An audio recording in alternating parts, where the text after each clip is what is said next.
Inakusahan at tinalikuran si Elara sa harap ng lahat. Tinanggap ang matinding kahihiyan, ngunit nang dumating ang kanyang ama, na akala ng lahat ay isang simpleng magsasaka, gamit ang malupit na kapangyarihan, nagbago ang lahat. Ano ang mangyayari kay Elara habang ang pamilya ng kanyang biyenan ay magbabayad para sa kanilang kasalanan? Ang bigat ng hikaw na perlas sa kanyang tainga ay tila kabiruan sa gaan ng kanyang puso, kanin na lamang. Ngunit ngayon, ang bawat hiyas na nakasabit sa kanyang katawan ay parang mga batong humihila sa kanya pababa sa kahihiyan.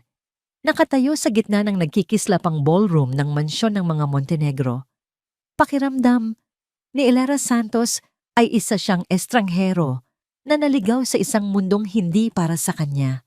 Ang mamahaling seda ng kanyang bestida ay parang balat ng ahas na hindi niya kailanman masasanay na suotin. Ang mga ngiti ng mga bisita, mga senador, mga negosyante, mga socialite na may apelyidong kasing bigat ng ginto ay mga maskarang walang kabuhay-buhay. Pilit siyang ngumingiti pabalik. Isang ugali na sinanay niya sa loob ng 2 taon nilang pagsasama ni Marco. Ang ngumiti, ang tumango, ang maging isang perpektong palamuti sa braso ng kanyang asawa. Hinahanap ng kanyang mga mata si Marco.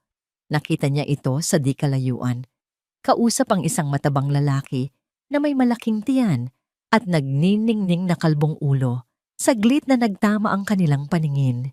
Nginitian siya ni Marco, isang mabilis at pilit na ngiti, bago muling ibinaling ang atensyon sa kausap. Kumirot ang puso ni Elara.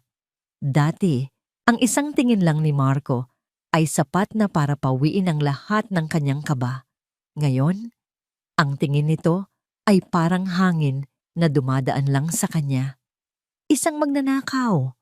Ang sigaw ay pumunit sa himig ng musika at sa halakhakan ng mga panauhin. Isang tinig na kasing talim ng bubog. Isang tinig na kilalang-kilala ni Elara. Ang lahat ng tunog ay huminto. Ang daan-daang pares ng mata ay napako sa iisang direksyon, kay Doña Imelda Montenegro, ang matriarka ng pamilya na nakatayo malapit sa grand staircase. Ang mukha ay nababalot ng galit at ang nanginginig niyang daliri ay nakaturo direkta kay Elara. Nasaan ang kwintas ko? Ang kwintas na De La Vega na pamana pa ng aking lola. Nakita ko sa CCTV. Pumasok ka sa aking kwarto kanina. Dagdag pa ng matanda. Ang bawat salita ay parang latigo na humahagupit sa hangin. Nanlamig ang buong katawan ni Elara. Ang dugo sa kanyang mga ugat ay tila nagyelo. Ano po? Hindi po ako pumasok sa silid ninyo, Mama.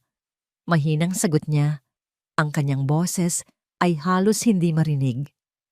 Huwag mo akong tawaging Mama. Walang hiya ka. Sigaw ni Doña Imelda. Lumapit ito sa kanya, ang mga matay nag-aapoy. Akala ko ba ay simple ka lang na probinsyana? Iyon pala'y may tinatago kang kasanayan sa pagnanakaw. Lumapit si Sofia, ang nakababatang kapatid ni Marco, na may ngisi sa labi. Tingnan niyo, Mama. Pati ang suot niyang kwintas. Mukhang peke. Ganyan talaga kapag sanay sa hirap. Kahit anong isusuot, mukha pa ring mumurahin. Biglang hinablot ni Sofia ang manipis na kwintas sa leeg ni Elara. Isang simpleng alahas na bigay pa ng kanyang ama noong kanyang kaarawan. Ang pagkakabigla ay napalitan ng sakit nang maramdaman niya ang hapdi sa kanyang batok. Bumagsak ang kwintas sa malamig na marmol na sahig.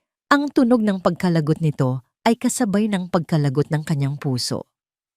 Hayop ka! Huwag mong pakialaman yan! Hindi na napigilan ni Elara ang sarili. Pero huli na ang lahat. Tiningnan siya ng lahat na parabang siya ang pinakamaruming bagay sa silid na yon. Ang mga bulungan ay naging parang bubuyog na umuugong sa kanyang tainga. Kawawa naman si Marco, dinig niyang sabi ng isa. Sabi na nga ba, hindi dapat nag-asawa ng galing sa kung saan lang. Sabi naman ng isa pa. Sa gitna ng lahat ng yon, ang tanging kanlungan na inaasahan niya ay nanatiling tahimik. Hinarap niya si Marco. Ang kanyang mga mata ay nagmamakaawa. Marco, sabihin mo sa kanila. Sabihin mong hindi totoo. Marco, tulungan mo ako. Ngunit si Marco ay hindi makatingin sa kanya. Nakayuko ito. Iniiwasan ng kanyang mga mata na para bang ang pagtingin sa kanya ay magdudulot ng kamatayan. Ang tanging lumabas sa bibig nito ay isang bulong na halos anurin ng hangin. Isang bulong na bumasag sa natitirang piraso ng kanyang pagkatao. Patawarin mo ako, Elra. Iyon lang. At sa mga salitang yon, gumuho ang mundo ni Elra. Mga gwardya! Utos ni Doña Imelda. Hubaran ninyo ang babaeng yan. Baka itinago niya sa kanyang damit ang kwintas ko. At pagkatapos, itapon ninyo siya sa labas, kung saan siya nararapat.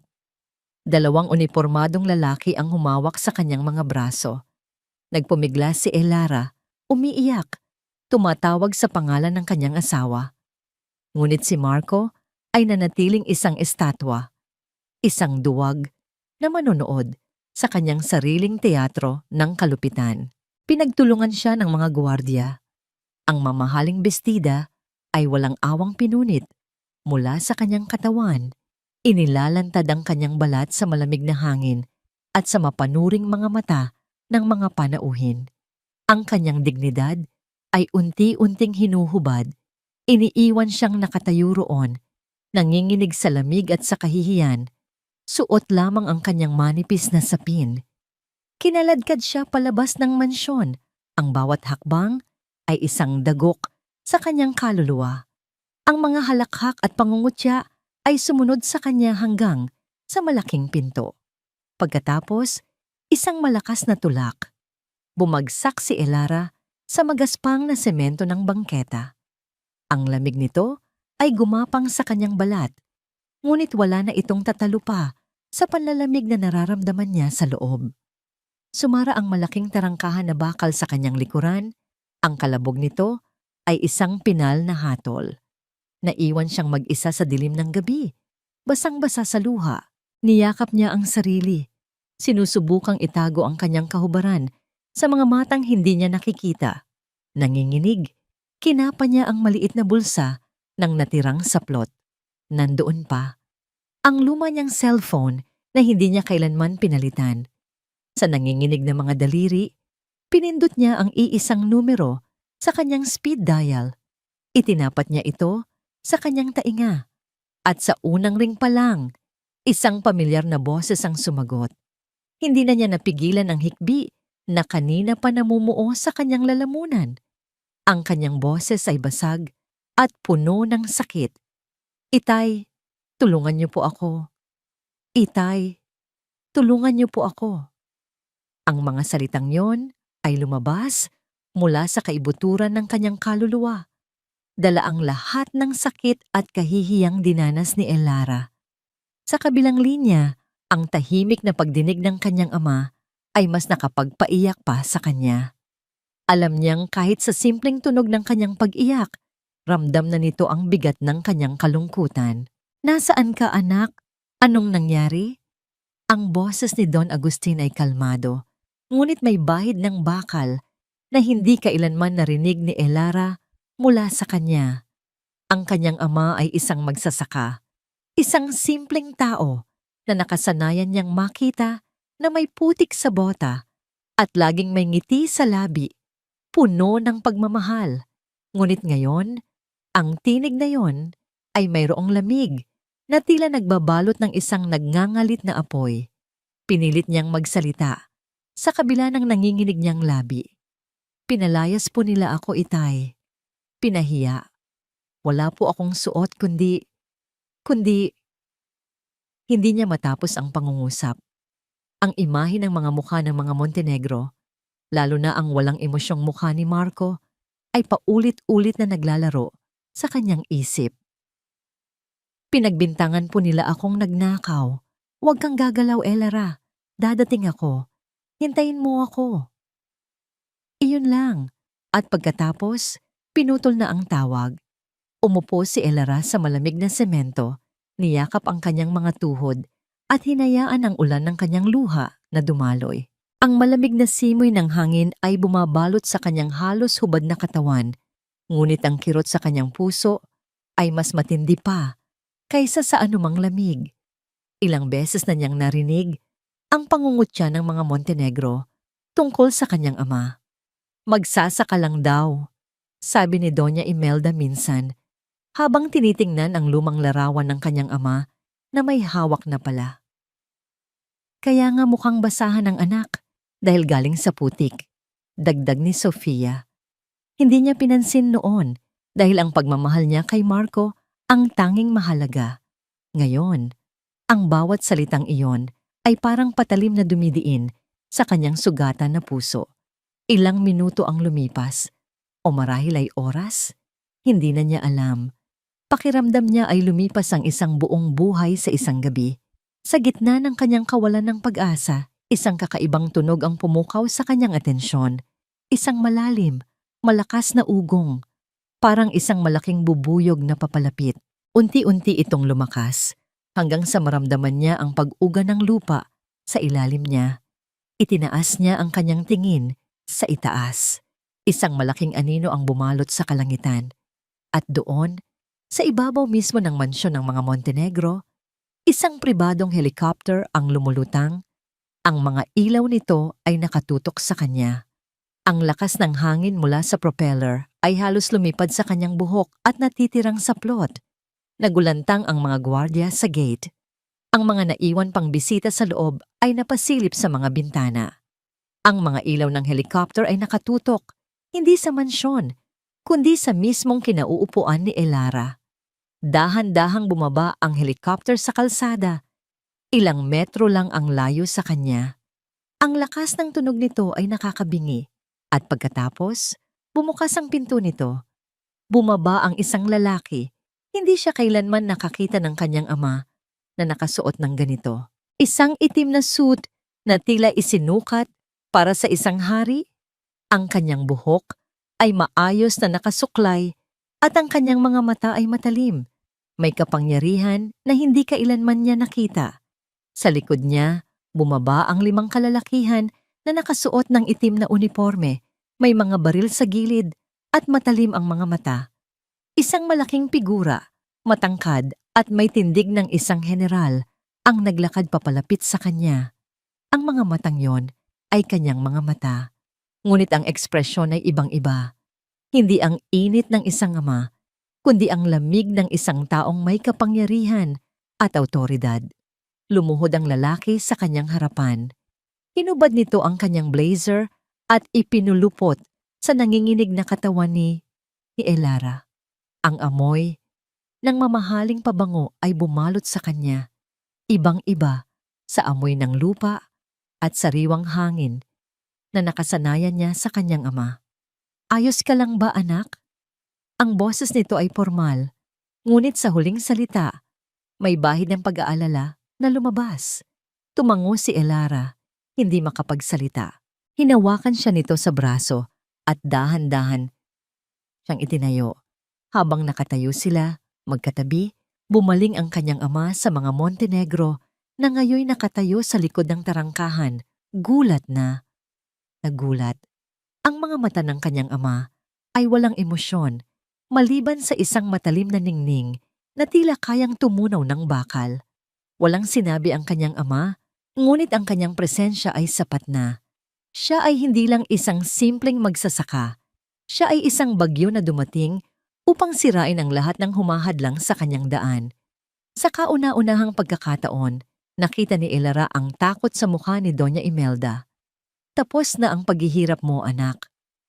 Iyon ang huling sinabi ng kanyang ama bago siya muling hinawakan sa braso. Hindi na sa paraan ng isang simpleng ama na umaalo sa anak, kundi sa paraan ng isang pinuno na dinadala ang kanyang general sa digmaan. Naglakad silang magkasama, ang kanyang ama at siya, patungo sa malaking tarangkahan ng mansyon ng mga Montenegro. Ang mga gwardya ng Montenegro ay nanginginig sa kinatatayuan, hindi alam ang gagawin. Paglapit nila, ang isa sa mga tauhan ng kanyang ama ay walang imik na bumunot ng baril at ipinutok sa kandado. Isang malakas na lagabog ang umalingaw-ngaw sa gabi. Walang pag-aatubili. Itinulak ng mga tauhan ng kanyang ama ang malalaking tarangkahan.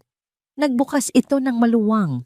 Inilantad ang nagkikislapang ballroom na ngayoy puno ng katahimikan at pagtataka. Nakatayo si Doña Imelda at Marco sa may pinto. Ang kanilang mga mukha ay nababalot ng pagkabigla at pagkalito. Hindi sila makapaniwala sa kanilang nakikita.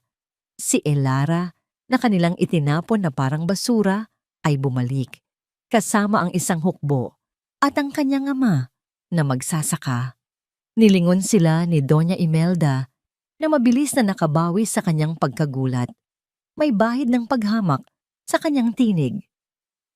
Nagsumbong ka sa tatay mong magsasaka?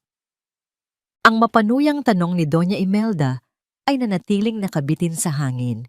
Isang hamon na inaasahan niyang sasagutin ng takot o pagkahiya. Ngunit hindi iyon ang natanggap niya. Si Don Agustin del Fuego ay hindi gumalaw. Hindi man lang niya tinapunan ng tingin ang babaeng naghahasik ng lagim sa buhay ng kanyang anak. Sa halip, ang kanyang mga mata ay marahang lumibot sa kabuuan ng silid. Tinitingnan ang bawat nanginginig na panauhin na para bang sinusuri niya ang halaga ng bawat isa sa kanila. Ang katahimikan ay mas nakakabingi kaysa sa anumang sigaw. Mula sa kanyang kinatatayuan, sa tabi ng ama, naramdaman ni Elara ang kapangyarihan na bumabalot dito. Hindi ito ang init ng pagmamahal na nakasanayan niya, kundi isang malamig at matatag na presensya na kayang magpatigil ng mundo. Nang sa wakas ay nagsalita si Don Agustin, ang kanyang boses ay hindi malakas, ngunit umalingaw-ngaw ito sa bawat sulok ng mansyon. Sa mga hindi pa nakakakilala sa akin, panimula niya, ang kanyang tingin ay nakapako sa isang matandang negosyante sa di kalayuan na biglang namutla. Ako si Agustin del Fuego, ngunit sa mundo ng negosyo, mas kilala ako sa pangalang El Martillo. Isang kolektibong paghinga ng pagkagulat ang narinig mula sa mga mas nakakatandang bisita. Ang pangalang El Martillo, ang martilyo, ay isang alamat sa mundo ng korporasyon. Isang pangalan na binabanggit sa mga pabulong na usapan, isang misteryosong nilalang na bumibili ng mga kumpanyang nalulugi at pinupukpok ang mga ito hanggang sa maging ginto o abo. Walang nakakakilala sa kanyang tunay na mukha. Hanggang ngayon, bago pa man makabawi si Doña Imelda, sumenyas si Don Agustin sa isa sa mga lalaking kasama niya. Isang lalaking nakasuot ng mas mahal na suit, may dalang itim na briefcase. Ito ang kanyang abogado. Walang emosyon na lumapit ang abogado. Binuksan nito ang briefcase sa ibabaw ng isang maliit na mesa at inilabas ang isang makapal na folder ng mga dokumento. Ayon sa mga legal na kasulatang ito, na may selyo ng korte, nagsimula ang abogado. Ang kanyang boses ay kasing lamig ng marmol na sahig. Ang lahat ng utang ng Montenegro Corporation, kasama na ang mga personal na pautang na ginawa ng yumaong si Don Enrique Montenegro, ay pinagsama-sama at binili ng iisang entidad. Ano ang ibig sabihin niyan? Matigas na tanong ni Doña Imelda. Kahit na may bakas na ng kaba sa kanyang boses, ang abogado ay tumingin sa kanya ng diretsyo. Ang ibig sabihin, Ginang Montenegro, ay mayroon na lamang kayong iisang pinagkakautangan at ang taong iyon, itinaas ng abogado ang isang dokumento, ay si Don Agustin del Fuego. Kasunungalingan, sigaw ni Doña Imelda. Walang malaking utang ang aming pamilya. Ito ay isang paninirang puri. Si Marco, na kanina patahimik sa tabi ng kanyang ina, ay humakbang pasulong. Hindi iyan maaari. Nakita ko ang mga libro ng kumpanya. Maayos ang aming pananalapi. Ngumiti ng bahagya ang abogado. Isang ngiti na walang kagalakan. Maaring maayos ang mga libro na ipinapakita sa inyo, Ginoong Montenegro. Ngunit ang mga utang na ito ay hindi nakatala doon. Ibinigay niya ang pangunahing dokumento kay Marco. Nanginginig ang mga kamay ni Marco habang inaabot iyon. Ang kanyang mga mata ay mabilis na tumakbo sa mga numero na nakasulat sa papel. Nakita ni Elera kung paano unti-unting nawala ang kulay sa mukha ng kanyang asawa. Ang pagtataka ay napalitan ng pagkalito at pagkatapos ay ng purong hindi makapaniwalang takot. Para siyang nakakita ng multo. Imposible, bulong ni Marco, napatingin sa kanyang ina na para bang ngayon lang niya ito nakita. Binaliwala ni Don Agustin ang kanilang pag-uusap. Muli siyang nagsalita at sa pagkakataong ito, ang kanyang boses ay may bigat ng isang pinal na hatol. Ang bahay na ito, sabi niya habang iginagala ang kanyang kamay, ang lupang kinatatayuan nito, ang mga sasakyan ninyo sa garahe, ang bawat sentimo sa inyong mga bank account, ang bawat bahagi ng inyong pag-aari sa Montenegro Corporation ay hindi na sa inyo. Tumingin siya ng diretso kay Doña Imelda. Ang kanyang mga mata ay parang 2 piraso ng yelo. Ang lahat ng yan ay kabayaran lamang sa utang ninyo sa akin. At ngayon, pagmamay-ari ko na ang lahat. Napaatras si Doña Imelda na pahawak sa kanyang dibdib. Hindi mo ito magagawa sa amin. Nagkamali ka, sagot ni Don Agustin. Nagawa ko na. Nagbigay siya ng isang huling alok. Mayroon kayong 10 minuto para lisanin ang pamamahay na ito nang may natitira pang dignidad. Pagkatapos ng 10 minuto, ang mga tauhan ko na ang maglalabas sa inyo. At magkano naman ang sinasabi mong halimaw na utang na yan? Hamon ni Doña Imelda. Sinusubukan pa ring magpakita ng tapang. Tumingin si Don Agustin sa kanyang abogado. Tumango ang abogado at binasa ang huling linya niya ng dokumento sa isang malinaw at matatag na tinig. Ang kabuuang halaga ng pagkakautang, kasama ang lahat ng interes, ay nagkakahalaga ng 1 bilyon, 274 na milyon, 500 at 72,000 piso, at 36 na sentimo. Hindi isang bilog na numero, isang napaka-espesipikong halaga. Sa pagdinig nito, biglang natigilan si Doña Imelda. Ang lahat ng kulay ay nawala sa kanyang mukha. Ang kanyang bibig ay bahagyang bumukas, ngunit walang tunog na lumaba. Ang kanyang mga mata ay nanlaki sa isang uri ng takot na hindi na tungkol sa pera o kapangyarihan. Ito ay takot mula sa isang multo ng nakaraan. Isang lihim na akala niya ay matagal nang nailibing. Naging putlang-putla ang kanyang mukha at sa isang iglap, tumanda siya ng ilang dekada sa harap mismo ng mga mata ni Elara. 1 bilyon, 274 na milyon, 572,000 piso, at 36 na sentimo. Ang numero ay umikot sa isipan ni Marco na parang isang makamandag na ahas.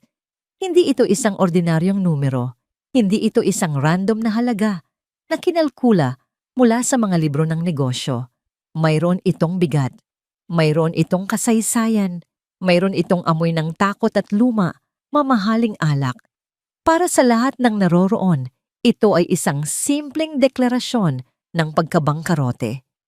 Ngunit para kay Marco, ito ay ang tunog ng isang nakalibing na bangkay na biglang kumakatok mula sa ilalim ng lupa. Ang kanyang paningin ay lumabo. Ang mga mukha ng mga bisita, ang galit na mukha ni Don Agustin, ang blangkong mukha ni Elara, lahat ay naglaho. Napalitan ito ng isang imahe mula sa kanyang kabataan. 15 taong gulang pa lamang siya. Gabi na ngunit hindi siya makatulog. May naririnig siyang mga boses mula sa silid-aklatan ng kanyang ama sa ibabang palapag. Hindi sigawan, kundi mabibigat at pigil na mga salita na mas nakakatakot kaysa sa anumang sigaw. Dahan-dahan siyang bumaba, ang mga paa niya'y walang ingay sa malambot na carpet. Sumilip siya sa bahagyang nakaawang na pinto. Nakita niya ang kanyang ama, si Don Enrique Montenegro, na nakaupo sa kanyang malaking silyang balat. Ang muka ay nakasubsob sa kanyang mga palad. Sa harap nito, nakatayo ang kanyang ina, si Doña Imelda, na may tigas ng isang general. "Sinira mo tayo, Enrique! Narinig niyang sabi ng kanyang ina, ang pangalan ng pamilya, ang lahat ng pinaghirapan ng ating mga ninuno, isinugal mo lang sa isang gabi. Shh! Baka marinig ka ng mga bata. Sagot ng kanyang ama, ang boses ay basag. Hayaan mo silang marinig. Hayaan nilang malaman na ang kanilang ama ay isang talunan. Imelda, pakiusap. Ayusin ko ito. Paano? Humalakhak ang kanyang ina. Isang halakhak na walang saya. Nakasangla na ang halos lahat. At ang utang mo sa demonyong usurero na yon, paano mo babayaran yon? Alam mo ba kung anong klaseng tao siya? Kaya niyang ilibing tayo ng buhay. Nanginginig si Marco sa kanyang pinagtataguan. Narinig niya ang isang malakas na kalabog, isang bote ng alak na ibinato sa pader. At pagkatapos, ang boses ng kanyang ama, puno ng pagsisisi. 1 bilyon, 200 at 74 na milyon, 500 at 72,000 piso at 36 na sentimo. Bulong ni Don Enrique. Iyon ang halaga ng aking kahihiyan, Imelda. Iyon ang halaga ng ating buhay. Ang alaala ay kasing linaw ng isang litrato. At ngayon, pagkatapos ng 20 taon, ang eksaktong numerong yon ay bumalik upang singilin sila.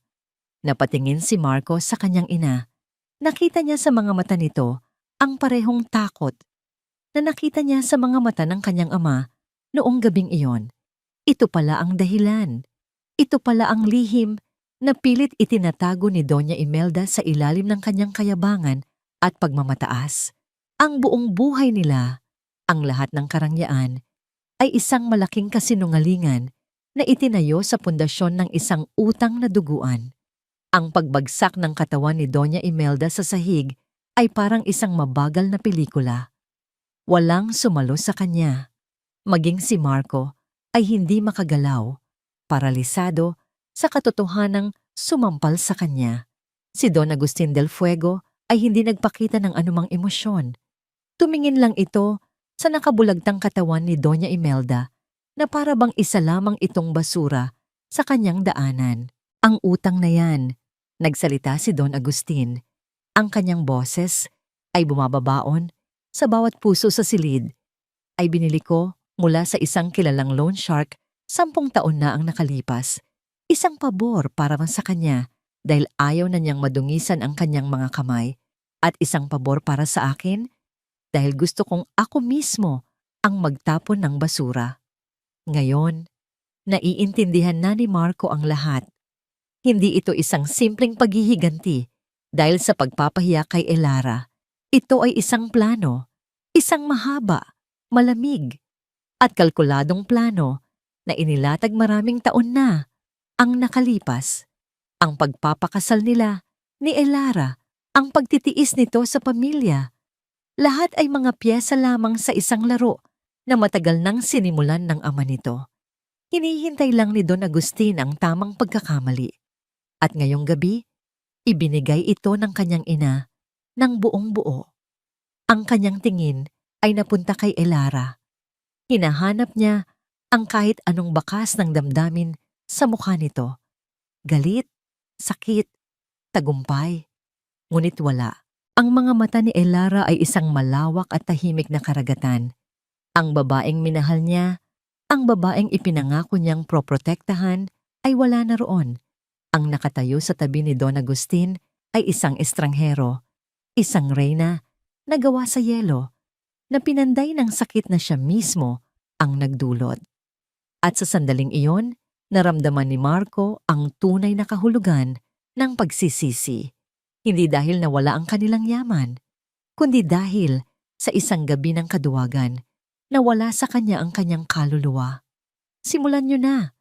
Utos ni Don Agustin sa kanyang mga tauhan.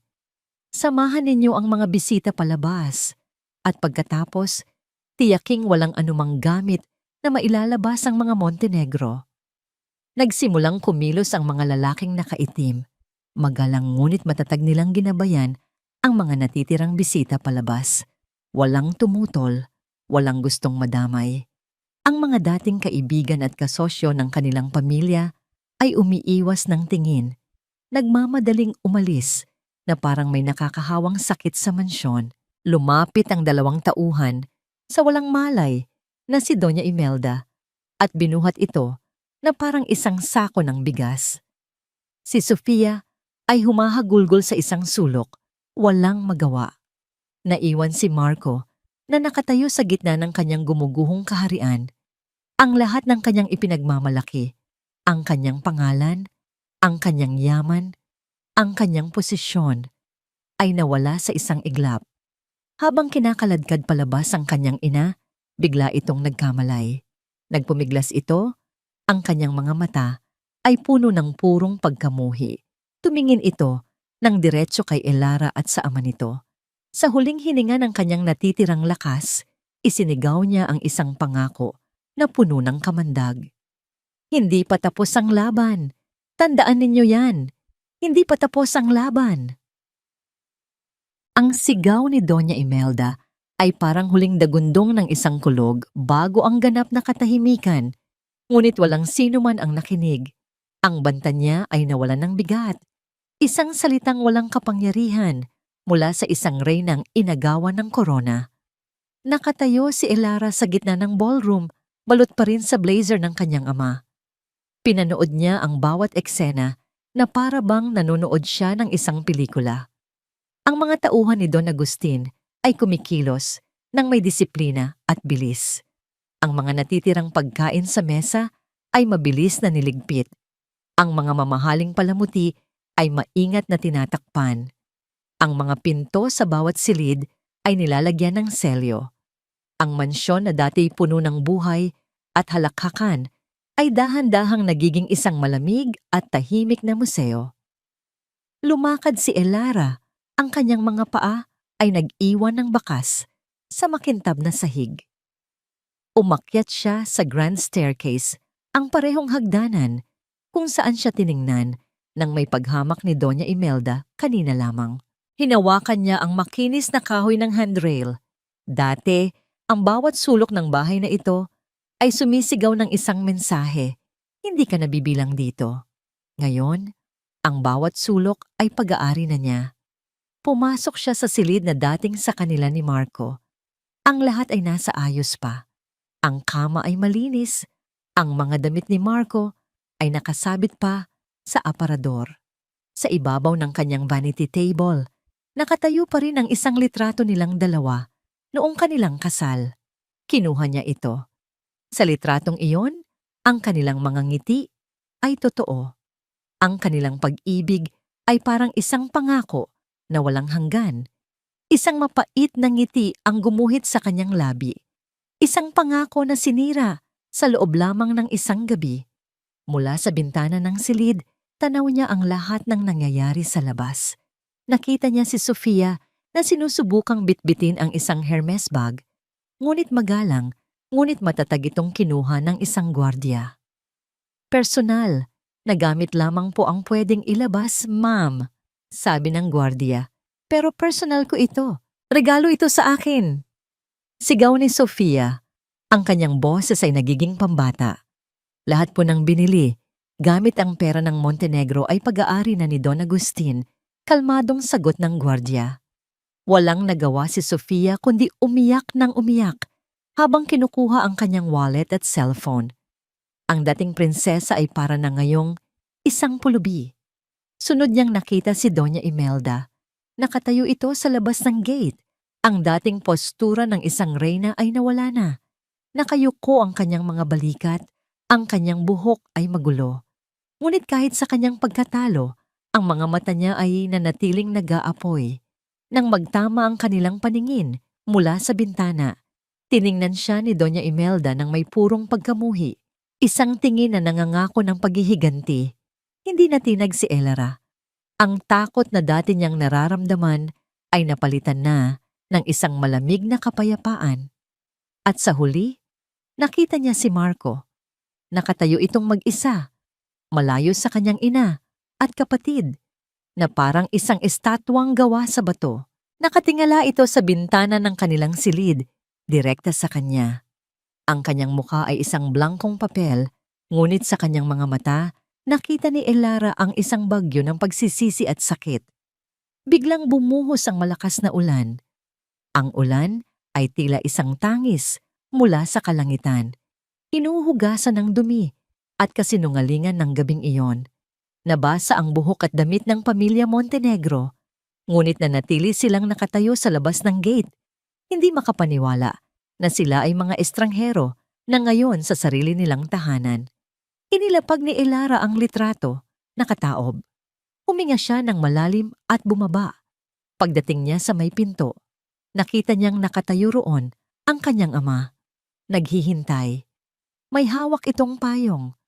Oras na para umalis, anak. Iiwan natin ang lugar na ito, sabi ni Don Agustin. Tumango si Elara. Ngunit bago pa man sila makahakbang palabas, isang figura ang biglang tumakbo mula sa gitna ng ulan patungo sa kanila. Si Marco. Tumigil ito sa harap mismo ng nagsasarang tarangkahan. Ang tubig ulan ay dumadaloy sa kanyang mukha, kasabay ng mga luhang hindi na niya napigilan. Elara. Ang kanyang boses ay basag, halos hindi marinig sa lakas ng ulan.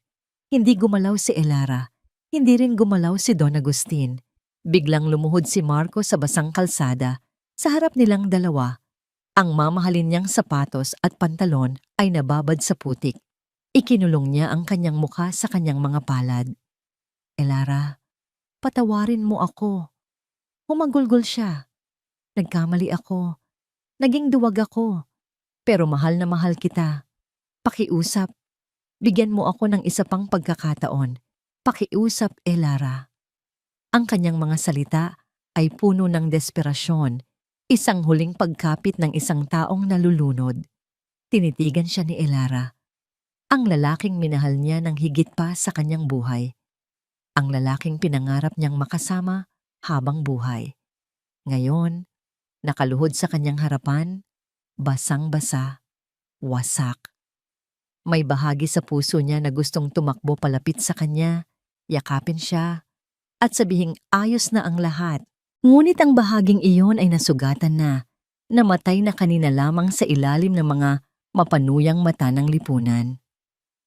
Ang mga salita ni Marco ay parang mga patak ng ulan na tumatama sa puso ni Elara, malamig, desperado, at walang katapusan. Nakaluhod siya roon, ang dating prinsipe ng kanyang mundo. Ngayon ay isang basang sisiw na nagmamakaawa sa labas ng sariling palasyo. Isang bahagi ng kanyang pagkatao, ang dating Elara, ay gustong maniwala. Gustong umasa na ang pag-ibig ay kayang ayusin ng lahat. Ngunit ang Elara na yon ay namatay na kanina lang, kasama ng kanyang bestida at ng kanyang dignidad.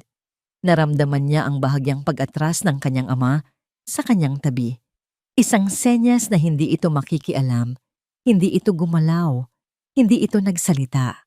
Tila sinasabi nitong, ito ang iyong laban, ang iyong desisyon. Ang tahimik na tiwalang iyon mula sa kanyang ama ang nagbigay sa kanya ng lakas na hindi niya alam na taglay niya. Huminga siya ng malalim. Dahan-dahan siyang humakbang pasulong, palabas mula sa silong ng payong ng kanyang ama. Hinayaan niyang bumuhos ang ulan sa kanyang buhok at muka. Hinahayaan nitong hugasan ang natitirang bahid ng kahinaan sa kanyang puso. Tumigil siya sa harap mismo ng tarangkahan. Ilang talampakan lang ang layo mula sa nakaluhod na si Marco. Tumingala ito sa kanya, ang mga matay puno ng pag-asa. Mahal kita, sabi niya ulit, na parang isang dasal. Hindi ko sinasadyang saktan ka. Tinitigan siya ni Elara, hindi ng galit, kundi ng isang malungkot na pag-unawa. Naalala mo ba noong unang Pasko natin dito, Marco? Mahinang tanong niya. Ang kanyang boses ay kalmado sa kabila ng ingay ng ulan. Ipinagluto ko ang buong pamilya ninyo. Abalang-abala ako sa kusina buong araw. Pero nang ihain ko na, sinabi ng nanay mo na ang amoy ng probinsya ay kumakapit sa pagkain at itinapon niya lahat iyon sa basurahan. Napatulala si Marco. Tila sinasaksak ng alaala. Tiningnan kita noon. Pagpapatuloy ni Elara. Naghihintay ako na ipagtanggol mo ako. Pero ngumiti ka lang at sinabing, hayaan mo na mahal. Mag-order na lang tayo. Nanahimik ka. Naalala mo ba noong kaarawan ko? Ininsulto ni Sofia ang regalong damit na bigay mo sa akin. Sinabi niyang mukha akong katulong. Muli, tiningnan kita. At muli, wala kang sinabi.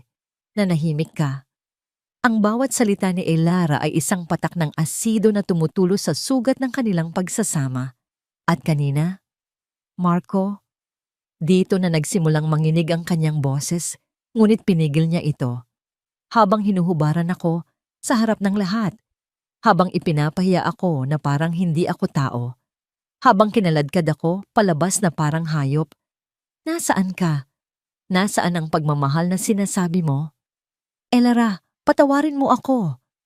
Pakiusap ni Marco, sinusubukang abutin ang kanyang kamay. Ngunit umiwas si Elara. Tumingin siya sa mga mata nito at sa huling pagkakataon, ipinakita niya rito ang kaibuturan ng kanyang wasak na puso. Ang pagmamahal na hinihingi mo, Marco, ay matagal nang namatay. Sabi niya, ang kanyang boses ay pinal at hindi na mababali. Namatay ito sa gabing tinalikuran mo ako. Pinatay mo ito. Bawat araw na pinili mo sila kaysa sa akin. Bawat araw na nanahimik ka. Kaya wag mo nang subukang buhayin pa ang isang bagay na ikaw mismo ang pumatay. Sa huling pagkakataon, tiningnan niya ang lalaking minsan niyang pinangarap. Pagkatapos, walang pag-aalinlangan, tumalikod siya. Elara, huwag! Sigaw ni Marco, ngunit huli na ang lahat. Naglakad si Elara pabalik sa kanyang ama. Ang bawat hakbang palayo kay Marco ay isang hakbang papalapit sa kanyang sarili. Ipinayong muli siya ni Don Agustin. Isara ang tarangkahan, mahinang utos ng kanyang ama. Ang dalawang malalaking pinto na bakal ay dahan-dahang nagsara. Lumilikha ng isang nakakabinging tunog ng paghihiwalay. Sa huling siwang bago ito tuluyang magsara, nakita pa ni Elara si Marco na nakaluhod pa rin sa gitna ng ulan. Ang kanyang mga balikat ay nanginginig sa pag-iyak. Click! Ang tunog ng paglock ng tarangkahan ay ang pinal na tuldok sa kabanata ng kanyang buhay kasama ang mga Montenegro. Nasa loob na sila ngayon. Ligtas, tahimik, nakatayo si Elara, nakatalikod sa gate. Ang lakas na ipinakita niya kanina ay unti-unting nawala. Ang kanyang mga balikat ay nagsimulang manginig. Ang kanyang mga tuhod ay nanlambot. Sumandal siya sa malamig at basang bakal ng tarangkahan at dahan-dahang napaupo sa sahig. Doon, sa kaligtasan ng kanilang bagong teritoryo, sa ilalim ng mapagkalingang tingin ng kanyang ama. Sa wakas ay hinayaan niyang bumagsak ang kanyang mga luha, ngunit hindi ito luha ng panghihinayang o kalungkutan para sa isang nawalang pag-ibig. Ito ay luha ng paglaya. Lumipas ang 3 linggo. Ang mga alaala ng gabing iyon ay hindi pa rin nawawala, ngunit hindi na sila sariwang sugat na humahapdi sa bawat pagtibok ng puso. Ngayon, ang mga ito ay mga peklat na, isang paalala, hindi ng sakit, kundi ng katatagan. Isang paalala na nakaligtas siya. Ang mansyon sa Forbes Park ay isinara. Hindi na bumalik si Elara roon. Pansamantala, tumuloy sila sa isang malawak na penthouse suite sa Makati na pag-ari pala ng kanyang ama, kung saan tanaw ang buong syudad na dati kinatatakutan niya. Ngunit ang pinakamalaking pagbabago ay hindi sa lugar, kundi sa kanyang pang-araw-araw na buhay. Ang mga umaga niya ay hindi na nagsisimula sa pag-aasikaso sa asawang walang pakiramdam. Nagsisimula na ito sa loob ng isang malaking boardroom, kaharap ang mga taong may matataas na posisyon at sa tabi niya ay ang kanyang ama. Sa unang araw, pakiramdam ni Elara ay isa siyang isda na inilagay sa lupa. Ang suot niyang corporate attire ay parang isang costume, Ang mga salitang acquisitions, hostile takeovers, at leveraged buyouts ay parang ibang lengguwahe na hindi niya maintindihan. Ngunit hindi siya pinabayaan ng kanyang ama. Huwag kang matakot magtanong, anak.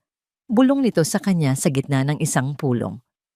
Ang tunay na kapangyarihan ay hindi sa pag-alam ng lahat ng sagot, kundi sa pag-amin na hindi mo alam at sa pagnanais na matuto. Kaya't nagtanong siya at natuto, ngunit ang tunay na pagbabago ay nangyari nang dalhin siya ng kanyang ama sa Batangas, hindi sa maliit na bahay kubo na ipinakilala niya noon kay Marco, kundi sa puso ng tunay nitong kaharian. Habang bumababa ang kanilang sasakyan sa isang pribadong kalsada, bumungad sa kanila ang isang tanawin na halos pumutol sa kanyang hininga. Daan-daang ektarya ng luntiang mga halamanan ang nakalatag sa kanyang harapan. Mga puno ng kape na hitik sa bunga, mga taniman ng niyog na sumasayaw sa hangin, at sa gitna ng lahat ng ito, isang malaking hasyenda na istilong Espanyol. Naglakad sila sa gitna ng mga taniman ng kape. Ang amoy ng lupa at ng mga sariwang butil ng kape ay pumuno sa hangin.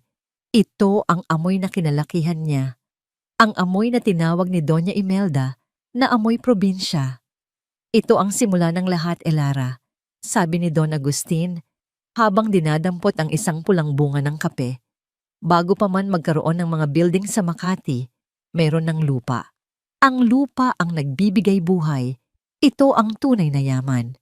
Isang bagay na hindi kailanman maiintindihan ng mga Montenegro.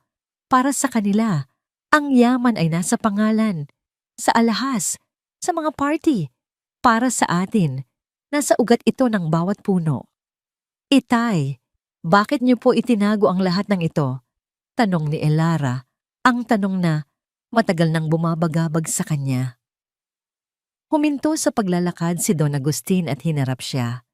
Dahil gusto kong mahalin ka ng isang tao para sa kung sino ka, hindi para sa kung anong meron ka. Gusto kong maranasan mo ang simpleng buhay, ang magmahal, nang walang kondisyon. Nagkamali ako, anak. Akala ko, mapoprotektahan kita sa ganitong paraan. Pero ang mundo ay mas malupit kaysa sa aking inakala. Niyakap ni Elara ang kanyang ama. Hindi po kayo nagkamali, Itay. Tinuruan niyo po akong maging simple. At dahil doon, mas nakikita ko ngayon ang halaga ng lahat ng ito. Sa kanilang paglalakad, sinalubong sila ng mga magsasaka. Ang mga mukha nila ay kulay lupa, nasunog sa sikat ng araw, ngunit ang kanilang mga ngiti ay totoo. Magandang umaga po, Don Agustin. Magandang umaga, Ma'am Elara. Bati nila, may kasamang tunay na paggalang, hindi takot. Isang matanang lalaki ang lumapit. Ineng Elara, naalala mo pa ba ako? Ako si Mang Lito. Dati, noong bata ka pa, paborito mong umakyat sa mga puno ng niyog ko. Ngumiti si Elara, isang tunay at masayang namangiti na matagal nang hindi niya nagagawa. Mang Lito, kamusta na po kayo? Doon, sa gitna ng mga taong iyon, naramdaman ni Elara na siya ay tunay na nasa bahay. Hindi siya si Mrs. Montenegro. Hindi siya ang talunang manugang. Siya si Elara del Fuego, anak ng lupa, anak ni Don Agustin. Nang gabing iyon, sa kanyang silid sa hacienda, humarap siya sa isang malaking salamin na gawa sa antigong Nara. Ang babaeng nakatingin pabalik sa kanya ay hindi na ang babaeng umiiyak sa bangketa ng Forbes Park. Ang kanyang buhok ay nakatali sa isang simpleng ponytail. Ang kanyang balat ay bahagyang nasunog sa araw. Ngunit ang kanyang mga mata ay iba na. Wala na roon ang anino ng takot. Wala na ang pagmamakaawa. Napalitan ito ng isang ningning ng determinasyon, ng isang bagong tuklas na layunin. Ngumiti siya sa kanyang refleksyon. Sa unang pagkakataon, sa loob ng maraming taon, nagustuhan niya ang kanyang nakita. Kinabukasan, habang nag-aalmusal sila ng kanyang ama, sa veranda, biglang tumunog ang cellphone ni Don Agustin. Sinagot niya ito. Yes, attorney. Ano? Anong sabi mo? Biglang nagbago ang anyo ng kanyang ama. Ang kaninang kalmado nitong mukha ay napalitan ng inis. Ibinaba niya ang tawag at tumingin kay Elara. Ang abogadong kumakatawan sa mga Montenegro ay nagpadala ng demand letter. Sabi ni Don Agustin, ang kanyang boses ay may bahid ng bakal. Nagsampa ng kaso si Imelda. Inaakusahan niya ako ng fraud, pamimeke ng dokumento, at illegal na pag-agaw ng kanilang mga ari-arian. Ang balita ng kaso ay parang isang malamig na hangin na biglang umihip sa mainit na umaga sa Batangas. Ngunit sa pagkakataong ito, hindi nanlamig si Elara. Sa halip, isang pamilyar na bigat ang kanyang naramdaman, ang bigat ng isang laban na hindi pa pala tapos. Anong ibig sabihin niyan, Itay? Tanong niya, ang kanyang tinig ay kalmado. Ibig sabihin, desperado na si Imelda.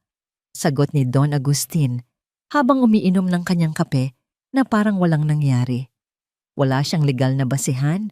Ang lahat ng dokumento ay nasa ayos. Ngunit hindi iyon ang kanyang layunin. Ang gusto niya ay ingay.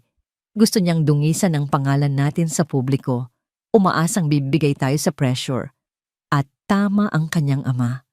Kinaumagahan, ang kanilang mga pangalan ay nasa lahat na ng business section ng mga pahayagan at sa mga chismis sa telebisyon.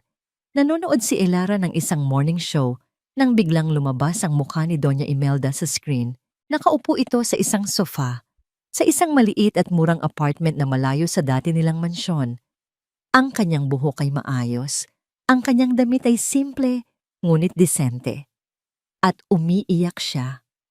Wala kaming kaalam-alam, sabi ni Imelda sa TV host. Ang kanyang boses ay puno ng pighati. Kami po ay biktima ng isang ganid na negosyante na ginamit ang sarili niyang anak para makapasok sa aming pamilya. Isang araw, nagising na lang kami na wala na ang lahat sa amin. Itinapon kami sa kalye na parang mga basura.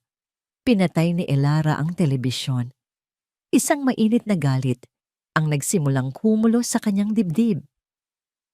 Ang kakapalan ng mukha ni Imelda ay walang kapantay. Siya na siyang nagtapon kay Elara na parang basura ay siya ngayong gumaganap na biktima. Huwag mong hayaang maapektuhan kanyan, anak, sabi ni Don Agustin na pumasok sa silid. Ang mga kasinungalingan ay mabilis kumalat, ngunit mas mabilis itong mamatay. Ang katotohanan ang pinakamalakas nating sandata. Pero Itay, sinisira niya ang pangalan ninyo.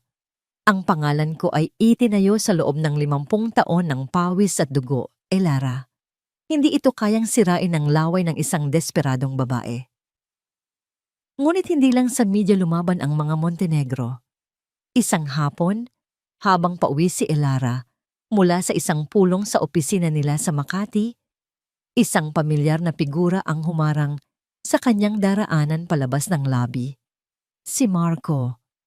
Ang dating makisig at aroganteng si Marco Montenegro ay wala na. Ang lalaking nakatayo sa kanyang harapan ay payat. Ang kanyang mga mata ay lubog. At ang mamahalin niyang suit ay napalitan ng isang simpleng polo shirt at pantalon na tila ilang beses nang naisuot. Mukha siyang pagod. Mukha siyang talunan. Elara, sabi niya. Ang kanyang boses ay paos. Hindi sumagot si Elara. Tinitigan niya lang ito. Ang dating sakit sa kanyang puso ay wala na. Napalitan na ito ng awa. Pakiusap, kausapin mo ang tatay mo. Pagmamakaawa ni Marco. Iurong na ninyo kung ano man ang ginagawa ninyo. Sira na ang buhay namin. Pero ang ginagawa ninyo ngayon, pinapatay ninyo na ang nanay ko. Ang kaso ang tanging natitira sa kanya. Kung matatalo siya rito, hindi ko na alam kung anong mangyayari sa kanya. At ano ang gusto mong gawin ko, Marco? Ibalik ang lahat sa inyo para muli ninyo akong yurakan. Malamig na sagot ni Elara. Hindi na mangyayari iyon. Mabilis na sabi ni Marco.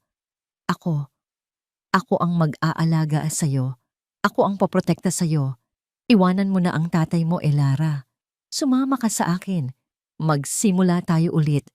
Kahit sa isang maliit na apartment lang, kahit mahirap, basta't magkasama tayo. Napailing si Elara sa narinig. Hindi makapaniwala. Hindi mo pa rin naiintindihan, ano? Sabi niya. Hindi ito tungkol sa pera, Marco. Hindi ito tungkol sa mansyon. Ito ay tungkol sa pagtayo mo at pananahimik habang dinudurog ako. At iyan, hinding-hindi ko na makakalimutan. Tinalikuran niya si Marco at nagsimulang maglakad palayo. Narinig niya ang pagsigaw nito sa kanyang pangalan, ngunit hindi na siya lumingon. Nang gabing iyon, habang naghahanda na siyang matulog, tumunog ang kanyang personal na cellphone. Isang numero na hindi rehistrado. Nag-aalangan man, sinagot niya ito. Katahimikan. Pagkatapos, isang boses na kasing lamig ng yelo. Hayop kang bata ka. Si Imelda. Paano mo nakuha ang numero ko? Huwag mo akong tatanungin ng mga walang kwentang bagay. Sigaw ni Imelda sa kabilang linya. Makinig ka sa akin, Elara. Itigil ninyo ito. Kung hindi, sisiguraduhin kong malalaman ng buong mundo ang lahat ng itinatagong baho ng ama mo. Kahit imbento pa yan, hinding-hindi ko kayo patatahimikin. Tapos ka na ba? Kalmadong tanong ni Elara. Hindi pa, anggil ni Imelda. Gusto kong makipagkita sa'yo, bukas ng gabi, sa Le Ciel Restaurant. Alam mo kung saan iyon. Isinara ko yon para sa atin. Ikaw at ako lang. Huwag kang magsasama ng kahit sino, lalo na ng ama mong demonyo. At bakit ako makikipagkita sa'yo? Isang nakakatakot na tawa ang narinig ni Elara. Dahil kung hindi ka darating, sisirain ko ang pangalan ng ama mo habang buhay. Subukan mo ako, Elara. Wala nang mawawala sa akin. At pagkatapos, pinatay na ang tawag. Nakatayo si Elara sa gitna ng kanyang silid, hawak ang cellphone. Ang banta ni Imelda ay parang kamandag na gumagapang sa kanyang mga ugat. Ngunit hindi takot ang kanyang naramdaman, kundi determinasyon. Oras na para tapusin ang laban na ito, minsan at para sa lahat. Ang Le Ciel Restaurant ay isa sa mga pinakamahal na kainan sa buong Maynila. Isang lugar kung saan ang halaga ng isang hapunan ay katumbas na ng isang buwang sahod ng ordinaryong manggagawa. Ito ang lugar kung saan unang ipinakilala ni Marco si Elara kay Doña Imelda. Sa gabing iyon, naramdaman ni Elara na para siyang isang basahan na naligaw sa isang palasyo. Ngayong gabi, habang papasok siya, ang pakiramdam ay iba na. Isinara nga ni Imelda ang buong restaurant. Walang ibang tao sa loob, maliban sa mga waiter na nakatayo sa gilid, may mga blangkong mukha. Ang malawak na dining area ay tahimik, ang mga ilaw ay madilim. At sa pinakamagandang mesa, malapit sa bintanang tanaw, ang nagkikislapang mga ilaw ng syudad, nakaupo ang isang figura. Si Doña Imelda Montenegro, mukha siyang pagod. May mga maitim na bilog sa ilalim ng kanyang mga mata na hindi kayang itago ng makapal na makeup. Ngunit nang itaas niya ang kanyang tingin at makita si Elara, ang kanyang mga mata ay muling nag-apoy sa dati nitong kayabangan. Dumating ka, sabi ni Imelda. Hindi isang tanong, kundi isang pahayag. Akala ko ay magtatago ka na naman sa likod ng iyong ama. Hindi sumagot si Elara. Dahan-dahan siyang naglakad palapit at umupo sa silyang nasa tapat ni Imelda. Inilapag niya ang kanyang maliit na clutch bag sa mesa. Ano ang kailangan mo sa akin? Diretsong tanong ni Elara. Isang mapanuyang nangiti ang gumuhit sa labi ni Imelda. Diretsahan, gusto ko. Ganyan na ba ang epekto sa'yo ng pera ng tatay mo? Nagkakaroon ka na ng kaunting tapang. Itinuro niya ang isang waiter. Bigyan mo siya ng pinakamahal na alak.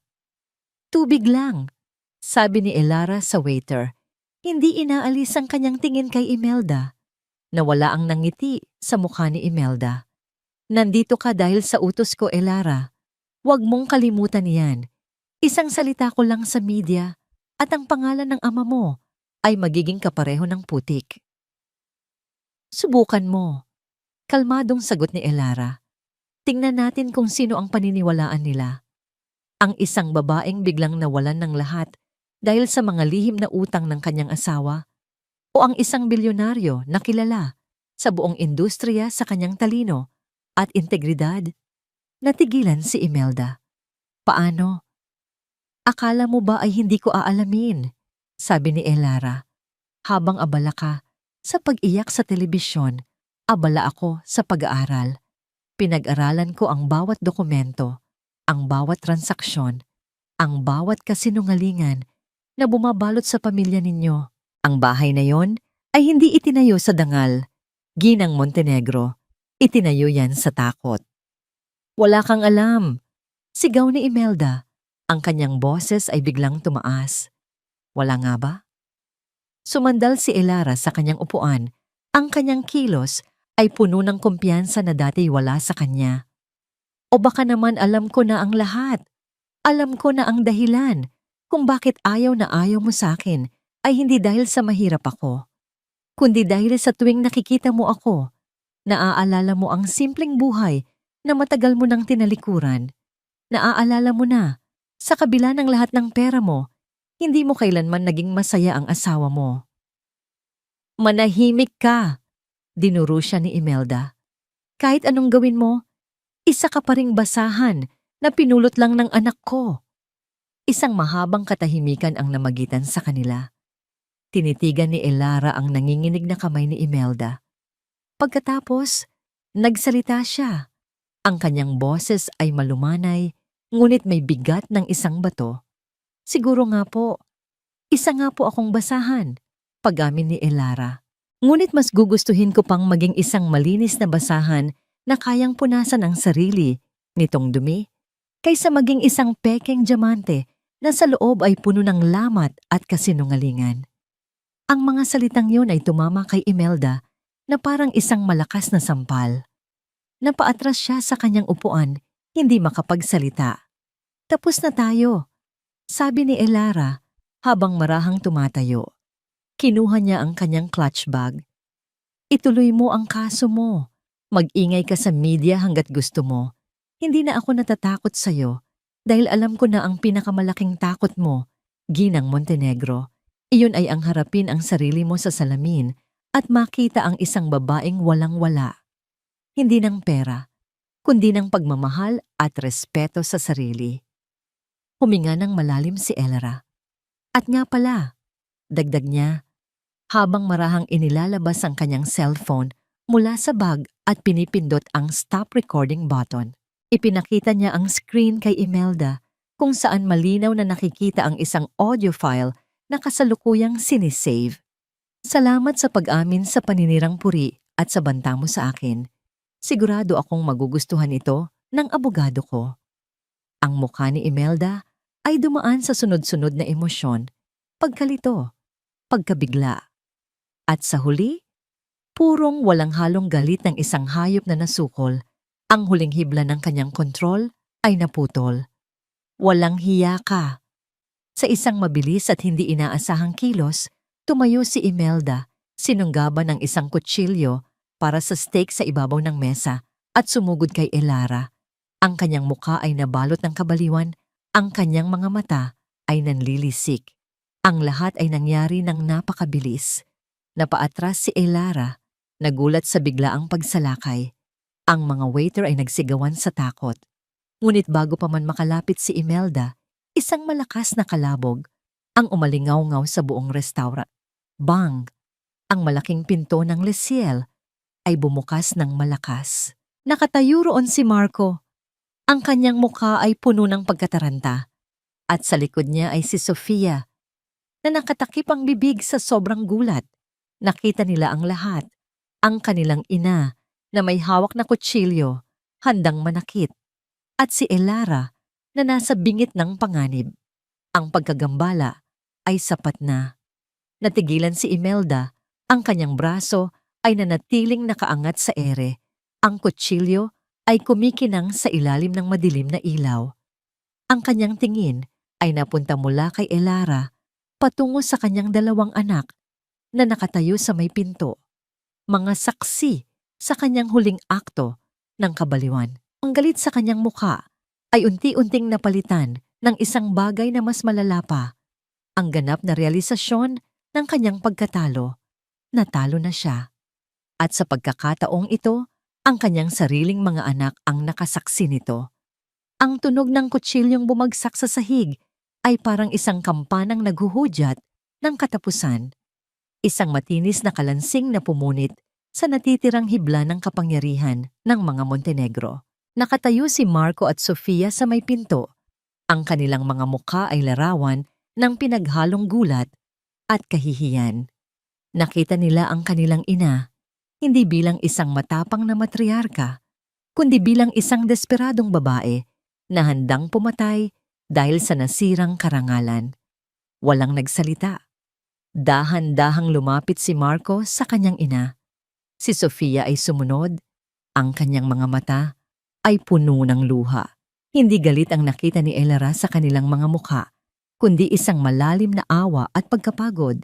Hinawakan ni Marco ang braso ng kanyang ina. "Tama na, ma," bulong niya. Ang kanyang boses ay basag. "Tapos na po ang lahat. Uwi na tayo." Gumuho ang mga balikat ni Doña Imelda. Ang apoy sa kanyang mga mata ay biglang namatay, na para bang isang kandilang biglang hinipan ng hangin. Sa isang iglap, nawala ang lahat ng kanyang tapang. Ang natira ay isang matanda at pagod na babae. Hindi na siya pumalag habang inaalalayan siya ng kanyang mga anak, palabas ng restauran, papalayo sa huling entablado ng kanyang pagkatalo. Naiwan si Elara na nakatayo sa gitna ng katahimikan. Ang kasong isinampalaban sa kanila ay ibinasura kinabukasan. Ang pangalan ng mga Montenegro ay tuluyan nang nawala sa sirkulasyon ng alta sosyedad. Ang kanilang pagbagsak ay naging mabilis at ganap. Lumipas ang 6 na buwan. Ang mga buwang iyon ay naging isang whirlwind ng pag-aaral at pagbabago para kay Elara. Ang boardroom na dati niyang kinatatakutan ay naging pangalawa na niyang tahanan. Ang mga terminolohiyang dati banyaga sa kanyang pandinig ay naging pang-araw-araw na niyang bokabularyo. Sa ilalim ng gabay ng kanyang ama, natutunan niyang pamunuan hindi lang ang mga empleyado, kundi pati na rin ang kanyang sarili. Ngunit ang paborito pa rin niyang lugar ay ang hacienda sa Batangas. Doon, sa ilalim ng araw, habang ang kanyang mga bota ay nababalot ng putik, nararamdaman niya ang tunay na koneksyon sa kanyang pinagmulan. Kausap ang mga magsasaka, pinaplano ang pag-aani, pinapanood ang pagsikat ng araw sa mga taniman.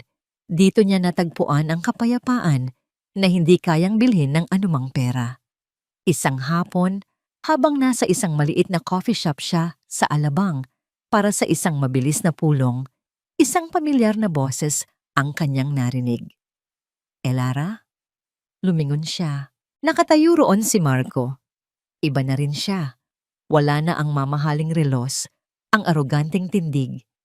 Ang kanyang damit ay simple, ngunit meron siyang ngiti sa labi. Isang ngiti na hindi pilit, isang ngiting panatag. "Marco?" Bati niya. Tumatango. "Kamusta ka na?" "Ayos lang," sagot nito. "Nagtatrabaho ako ngayon bilang isang financial consultant sa isang maliit na kumpanya." Si Sofia bumalik sa pagpipinta. Si Mama, nasa probinsya na, nagpapahinga.